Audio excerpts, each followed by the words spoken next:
வணக்கம், welcome back to my channel. இன்னைக்கு ஒரு ஊறுகாய் பார்க்க போறோம். இது வெறும் சிம்பிளான ஊறுகாய், எலுமிச்சங்காயில வச்சு ஊறுகாய் தான் இது. ஆனா வந்து எலுமிச்சங்காய் நான் வந்து பிழிஞ்சிட்டு சாறை எடுத்துட்டு இது தோல், இந்த தோலை மட்டும் நான் வந்து வேக வச்சு வச்சிருக்கேன். இது ஒரு 4 எலுமிச்சம்பழத்தோட தோல், அது மட்டும் நான் கட் பண்ணி வச்சிருக்கேன். உப்பெல்லாம் போடலை. இது நான் புளித்தண்ணி ஊற்றி செய்ய போறேன். ஏன்னா அதுல புளிப்பு இருக்காது, சாறு எடுத்துட்டேங்கிறதுனால புளித்தண்ணி ஊற்றி செய்ய போறேன்.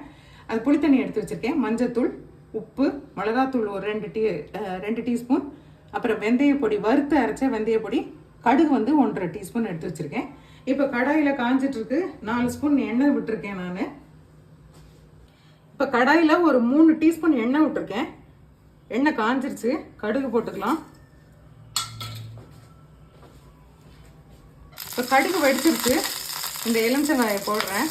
இது வந்து நான் சாதம் வைக்கும் போதே எலுமிச்சங்காயும் நான் அப்படியே குக்கரில் வச்சு வேக வச்சுட்டேன். நீங்கள் தனியாக வைக்கிறதுனா ஒரு விசில் விட்டால் போதும், 10 நிமிஷம் வந்து ஒரு விசில் விட்டால் போதும். இப்போ லேசாக வதக்கிக்கலாம். அதை ஆல்ரெடி வெந்தது தான். வதக்கிட்டு இந்த புளித்தண்ணி அதில் ஊற்றிக்கலாம். மிளகாத்தூள்,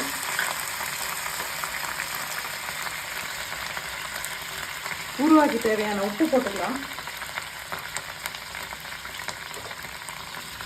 பார்த்துட்டு அப்புறம் லாஸ்ட்டாக கூட வேணும்னா உப்பு போட்டுக்கலாம்.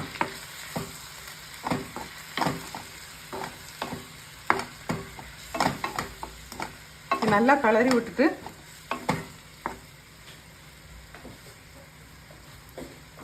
ஒரு 2 நிமிஷம் மூடி வேக விடலாம்.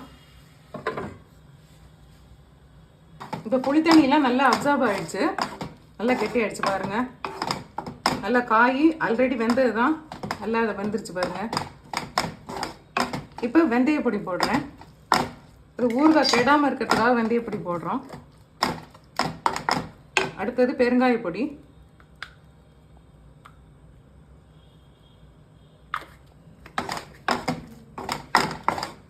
இது மாதிரி எலுமிச்சம்பழத்தை வாங்கினாக்க தோலை வேஸ்ட் அடிக்காமல் நீங்கள் அப்படியே அந்த எலுமிச்சம்பழ சாறு பிழிஞ்சிட்டு அந்த மூடியை வந்து கவரில் போட்டு ஃப்ரீசரில் வச்சுக்கிட்டிங்கன்னா குக்கரில் அடியில் போடுறதுக்கு யூஸ் பண்ணிக்கலாம். ஏன்னா உப்பு தண்ணியில் குக்கர் கருக்கும். அது கருக்காமல் இருக்கிறதுக்கு டெய்லி ஒரு மூடி போட்டோம்னா குக்கர் கருக்காது. எப்போதுமே எலுமிச்சம்பழம் வாங்கினா ஒரு நாள் கூட இந்த மூடியை வேஸ்ட் பண்ணவே மாட்டேன். இது மாதிரி தான் ஏதாவது செய்வேன், ஊறுகாய் ஏதாவது. இதை நீங்கள் வீட்டில் செஞ்சு பாருங்கள், எப்படி இருக்குன்னு சொல்லுங்கள். இப்போ லாஸ்ட்டாக ஒரே ஒரு ஸ்பூன் எண்ணெய் விட்டுட்டு கலரிட்டு நம்ம ஆஃப் பண்ணிடலாம். பாருங்கள் ஊறுகாய் எவ்வளோ கலர்ஃபுல்லாக இருக்குது. உங்களுக்கு பார்த்த உடனே சாப்பிடணும் போல் இருக்கா? நல்லா சாதம் வச்சு தயிர் சாதம் கலந்து இந்த ஊறுகாயை போட்டு சாப்பிடுங்க. குழம்பு சாப்பிட்டாரு, பருப்பு குழம்போடு சாப்பிட்டோன்னா ரொம்ப நல்லாயிருக்கும். சாம்பாரோட எதோட வேணாலும் சாப்பிடலாம். எங்கள் வீட்டில் எப்போதுமே குழம்பு, ரசம், சாதத்தோட ஏதாவது ஒரு ஊறுகாயோ தொக்கு வச்சு சாப்பிடுவோம். நீங்களும் அது மாதிரி செஞ்சு பாருங்கள், எப்படி இருக்குன்னு பாருங்கள், சொல்லுங்கள், உங்கள் ஃப்ரெண்ட்ஸுக்கெல்லாமும் சொல்லுங்கள். இப்போ அதே வேக வச்ச எலுமிச்சந்தோலில் ஒரு தொக்கு செஞ்சு காமிக்க போகிறேன். இதுக்கு நான் வந்து 4 எலுமிச்சம்பழத்தோட மூடியை வேக வச்சு அதை நறுக்கி போட்டிருக்கேன். ஒரு பெரிய நெல்லிக்காய் சைஸ் புளியை ஊற வச்சு போட்டிருக்கேன். 3 மிளகா வத்தல் ஊற வச்சு போட்டிருக்கேன். நீங்கள் மிளகா தூளும் போட்டுக்கலாம். இப்போ நான் கடாயில் 2 டீஸ்பூன் எண்ணெய் விட்டுருக்கேன். கடுகு போட்டுக்கிறேன். கடுகு வடிக்கட்டும், அதுக்குள்ளே இதை நான் வந்து அரைச்சிட்டு வந்துடுறேன். இதில் அரைக்கும் போதே உப்பும் போட்டுக்கோங்க. இப்போ கடுகு வெடிச்சிருச்சு, இந்த அரைச்சதை போடுறேன்.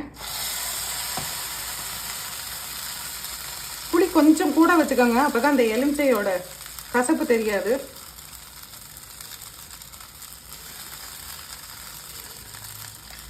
ஒரு கட்டி வெல்லம் போட்டுக்கிறேன், கசப்பு தெரியாமல் இருக்கிறதுக்காக.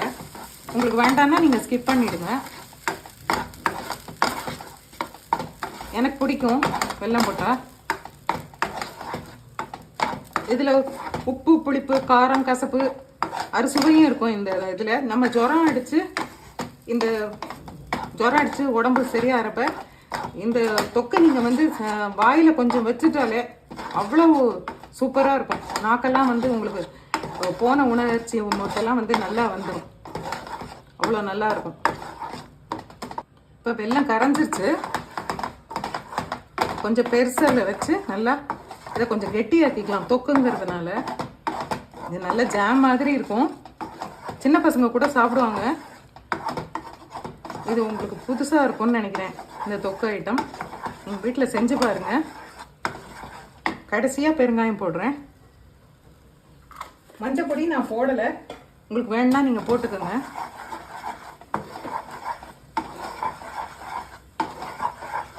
அப்படியே சுருளை வந்தோடனே ஆஃப் பண்ணிடலாம்.